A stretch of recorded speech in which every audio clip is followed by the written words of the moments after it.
gabadha hadda arinteeda ay caalamka oo dhan noqotay waxaan leeyahay ma aha kaligeed waxa dhintay waa sax laakiin ilaahay subhanahu wa ta'ala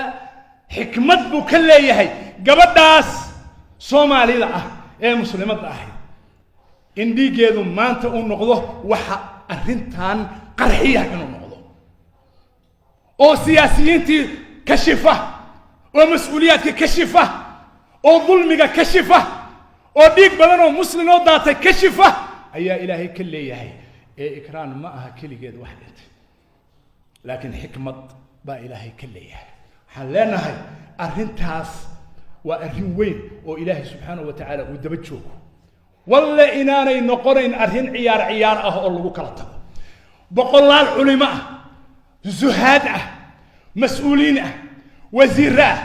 xildhibaan ah meeqa dhintay dhiigooda dhulka ku daatay oo aan waxba laga haynin maxaa dhacay xikmadda ma is weydiisan maanta inuu ilaahay kashifo oo banaanka soo saaro dilka gabadha yar ee Soomaalida xikmad baa ka dambaysa waxaan idin xusuusinayaa inay dhacday zamankii nabiga calayhi salaatu wasalaam niman saxaabo ah oo ciidan u diray sida ibn Maajah sahih sunankiisa saxiixa lagu wariyay xasan xadiis xasana inay baxeen niman gaalaha bay la dirireen markay la dirireen baa nin markii waranka lagu keenay laba nin baa waranka ku keentay markuu waranka arkay ashhadu an la ilaha illa allah wa anna muhammadan rasuulullah nina waa ka istaagay nin baa ka istaagay markuu saasi ninkii kale warankii ku kaxay سوى لا إله إلا الله ويصون نقضين قصة مع النبي عليه الصلاة والسلام الله شيء حكوا النبي عليه الصلاة والسلام ما واحد شيء يسوى لا إله إلا الله لا مية شيء رسولك الله وكوك بهنا ورما واحد شيء يسوى لا إله إلا الله ير وصدق قصة أسامة أوكله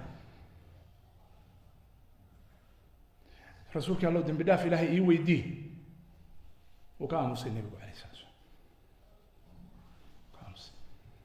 ما واحد شيء يقول لا إله إلا الله يريم يدش سيدي بعد نكي أيامك دي بود أنت ولا حبالي مركي لا حبالي أيها صباح دي واحد أركي 100 كيلو بنانك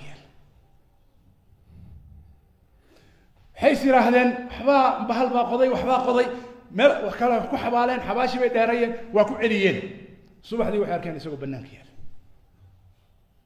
مر صدحات ايضا بي دغان الى